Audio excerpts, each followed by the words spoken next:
नमस्कार मित्रांनो, माझं नाव प्रशांत निकम. आज आपण पाहणार आहे बैलगाडा थरार आणि जिंकलेली थार. मित्रांनो, सांगली विटा या ठिकाणी भाळवणीचं जे मैदान भरलं होतं, महाराष्ट्र केसरी चंद्रहार पाटील यांनी आयोजित केलेले देशातलं सर्वात मोठं मैदान होतं. मित्रांनो, 10 एकरामध्ये मैदान होतं. परफेक्ट 1 नंबरची फाटी तयार केलेली होती आणि जवळजवळ त्याला 2 ते 3 लाख लोक या ठिकाणी आलेली होती आणि त्या ठिकाणी पळाले होते आपले 3 वाघ. मित्रांनो, कोण आहेत पाहू आपण. हाय मित्रांनो, हिंद केसरी बकासूर, मोहिल शेठ धुमाळ यांचा बकासूर, मुळशीचा बकासूर. मित्रांनो, हाय आपला महिव्या, रुस्तमे हिंद केसरी महिव्या, कराडाचा सदा मास्तर यांचं महिव्या. महिव्याचं फॅन फॉलोइंग सुद्धा मित्रांनो खूपच मोठ्या प्रमाणात आहे. हे आहेत मित्रांनो बादशाह विठ्ठल नाना बुतकर, म्हणजे बैलगाडा शर्यतीची शान आहे. मित्रांनो, हे 3 वाघ त्या दिवशी त्या मैदानात पळाले आणि ते मैदान म्हणजे तुडुंब गर्दीने भरलेलं होतं.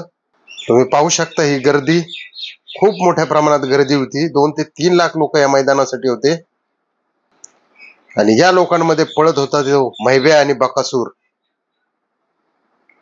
मित्रांनो, वेळीच नानाने विठ्ठल नानाने गेअर बदलला आणि मग काय दोघा वाघांनी इतका जीव ओतून गाडी मागून 1 नंबरला पुढे काढली, महिब्या आणि बकासूरने. हे पहा, हेच ते फाटी तयार केलेली. मित्रांनो, जबरदस्त या ठिकाणी पब्लिक आलेलं होतं.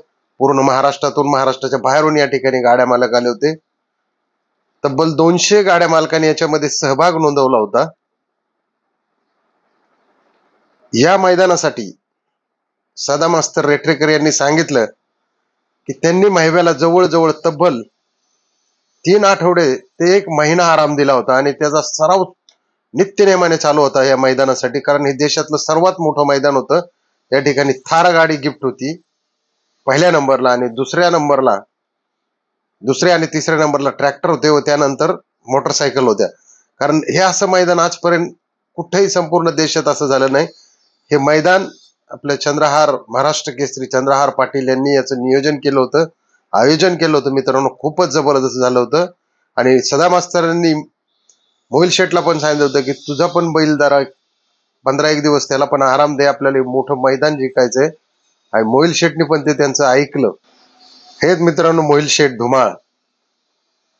त्यावेळी बकासूरचं वय 5 वर्ष होतं आणि मोहिल शेठचं वय होतं 20 वर्ष. अवघे 20 वर्षाचे हे मोहिल शेठ.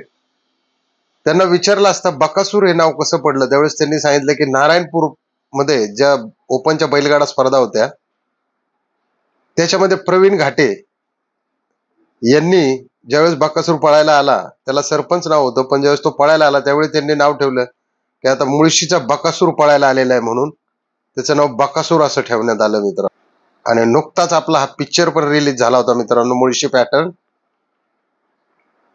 तेव्हाच त्याचं नाव बकासूर असं ठेवण्यात आलं आणि सर्वांना 1 नंबर नाव लोकप्रिय झालं आणि तो बकासूर सारखाच पळतो. मित्रांनो, त्याच्या वेगाला काही म्हणजे जबरदस्त स्पीड आहे त्याला आणि महिब्याला दोघांनी या ठिकाणी मिळून जबरदस्त. त्या फायनलचा जर शेवटचा थरार पाहिला तर मित्रांनो, गाडी मागं होती पण मागून शेवटच्या टप्प्यात विठ्ठलाने गेअर बदलल्यानंतर जे दोन्ही नंदी इतके जबरदस्त पळाले त्या ठिकाणी त्यांनी 1च नंबर केला.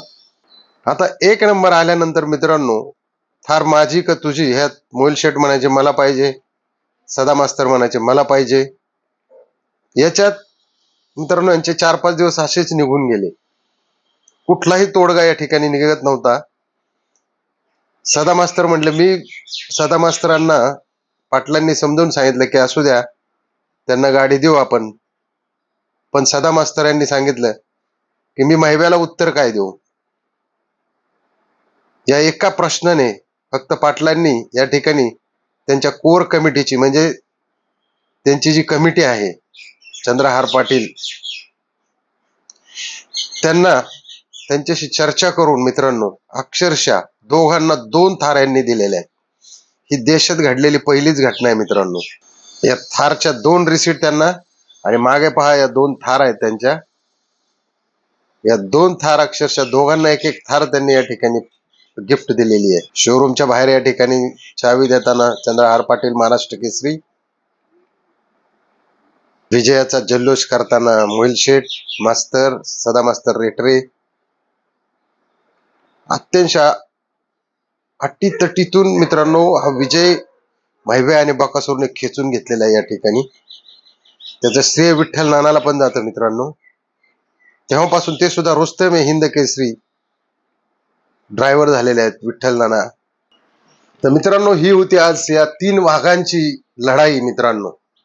खरोखरच या ठिकाणी जो फायनलचा क्षण होता खूप म्हणजे जबरदस्त होता आणि रोमांचक होता. पब्लिक मध्ये इतका जल्लोष झाला की लिमिट नाही मित्रांनो. आनंद उत्सव इतका जबरदस्त त्या ठिकाणी साजरा केलेला. मित्रांनो या 3 वाघांची लढत तुम्हाला कशी वाटली मला कमेंट मध्ये पण सांगा. आणि कृपया जर चॅनलला सबस्क्राईब केलं नसेल तर सबस्क्राईब करा, कारण आपण वेळोवेळी बैलगाडा शर्यतीचे आपण या ठिकाणी अपडेट देणार आहे आपल्या बैलगाडा प्रेमींसाठी, बैलगाडा लव्हर्ससाठी.